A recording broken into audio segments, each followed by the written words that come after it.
Hello everyone. In this video I am going to discuss about secondary facial space infection.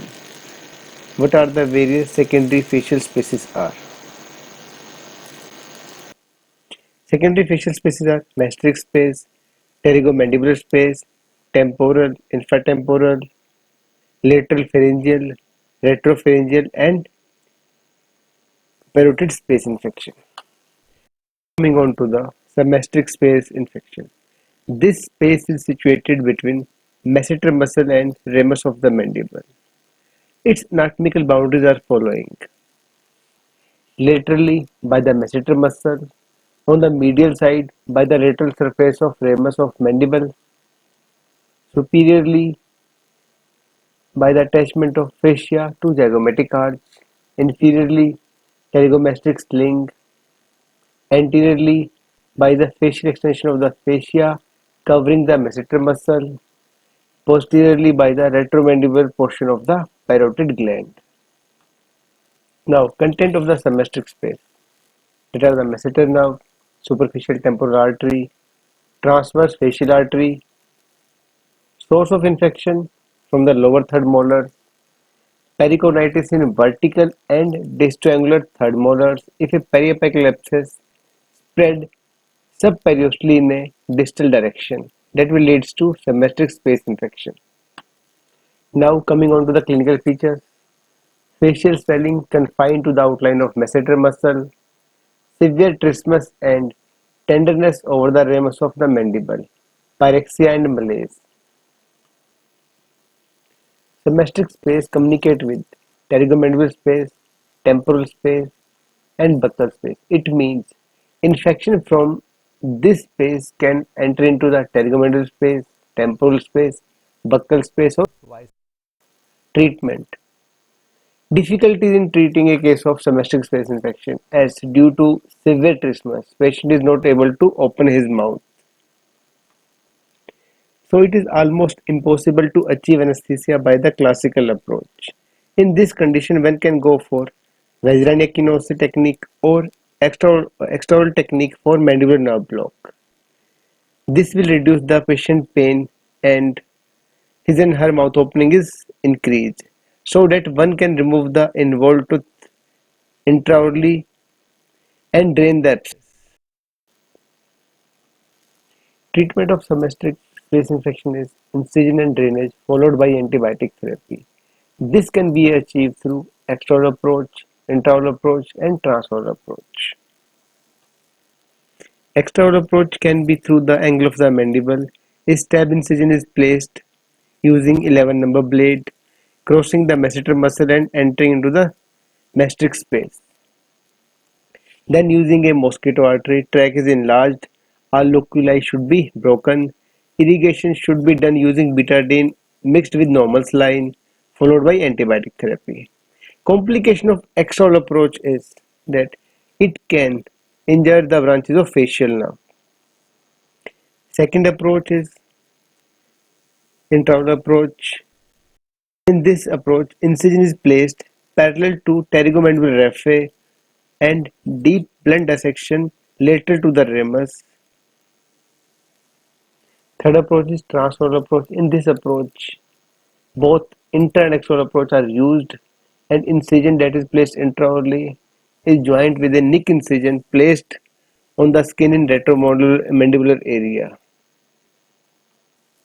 Now coming on to the pterygomandibular space, a space between the medial triggered muscle and medial surface of the ramus of mandible. Coming on to the anatomical boundaries, on the lateral side by the medial wall of ramus of the mandible, medially by the medial pterygoid muscle, anteriorly by pterygomandibular raphe, posteriorly by capsule of parotid gland, inferiorly pterygomastoid sling, superiorly by lateral pterygoid muscle. Content of pterygomandibular space: inferior nerve and vessels, mylohyoid nerve and vessels, lingual nerve, loose irregular connective tissue. Now coming on to the source of infection.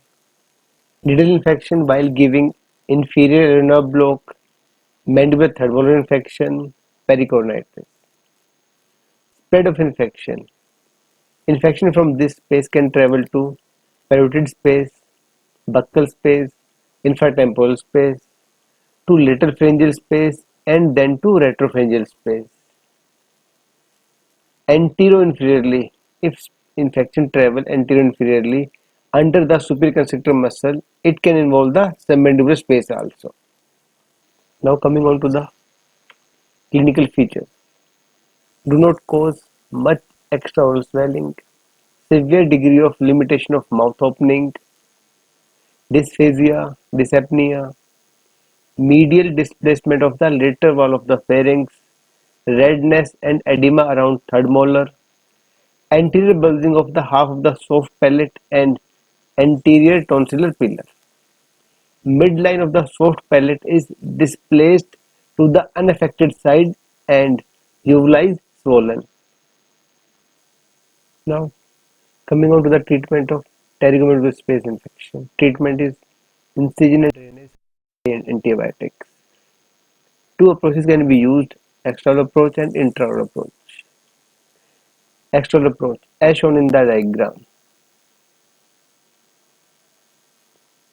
Submandibular approach is used and dissection is done going middle to the ramus of the mandible. In case of intraoral approach, incision is placed parallel to the pterygominal raphe and dissection is done middle to the ramus of mandible. Temporal space. It is the space between the fascia and temporal bone. It can be divided into superficial temporal space and deep temporal space. Boundary of superficial temporal space: on the medial side by temporalis muscle, on the lateral side by temporal fascia. Superficial temporal space communicate with buccal space through buccal bed of fat, with metastatic space through alveolar tissue. Boundary of deep temporal space: on the medial side by temporal bone and greater sphenoid bone, on the lateral side by the medial surface of the temporalis muscle. Clinical features of superficial temporal space infection are severe pain and trismus. Superficial space infection shows swelling over the temporal region, limited superiorly and laterally by the outline of temporal fascia and inferiorly by the zygomatic arch, as you can see in this diagram. If superficial temporal space infection is also associated with buccal space abscess, then a characteristic swelling called as dumbbell-shaped swelling is formed on the face. Clinical features of deep temporal space infection: severe pain and trismus. Deep temporal space abscess produce less swelling and difficult to diagnose, but there is considerable pain and trismus. Temporal space communicate with infratemporal and pterygomandibular space. Source of infection: secondary to infection from infratemporal space, gastric space, and pterygomandibular space. Treatment: Treatment is incision and drainage followed by antibiotics. Two approaches can be used. One is external approach, second is intraoral approach. In case of external approach, that is suprazygomatic approach, by a small horizontal incision posterior to the junction of the temporal and frontal process of the zygomatic bone. In case of approach, in case of internal approach, incision is placed in the superior aspect of the maxillary buccal vestibule with relation to maxillary second and third molar. Now coming on to the infratemporal space. As the name suggests, it lies below the infratemporal space of the greater ring of the sphenoid bone. Coming on to its boundary. Medially by the lateral trigger plate and lateral pharyngeal wall. On the lateral side by temporal tendon and choroid process. Superiorly by infratemporal surface of the greater ring of sphenoid bone. Inferiorly by lateral pterygoid muscle. Anteriorly by infratemporal surface of maxilla and posterior surface of zygomatic bone. posteriorly by condyle and lateral pterygoid muscle. Infratemporal space communicate with lateral pharyngeal space, deep temporal and superficial temporal spaces, parotid space, pterygomandibular space, and buccal space. Now coming on to the content of infratemporal space, that is pterygoid plexus of vein, internal maxillary artery. Clinical features: external swelling over sigmoid notch, severe trismus, intra swelling over the maxillary tuberosity area. Source of infection: use of contaminated needles while giving posterior superior block. Isolated infections are rare, usually due to secondary infections. One of the source of infection for cavernous sinus thrombosis through pterygoid plexus of vein. Characteristic features include pain, trismus, and spiking fever. Now coming on to the treatment, incision drainage followed by antibiotic therapy. Surgical approach, as this space is at the intersection of deep temporal space and pterygomandibular space, therefore can be approached through these two spaces. Transoral approach, incision given in the maxillary vestibule and dissection through the buccinator muscle and carried posteriorly around maxillary tuberosity to enter the space. Thank you.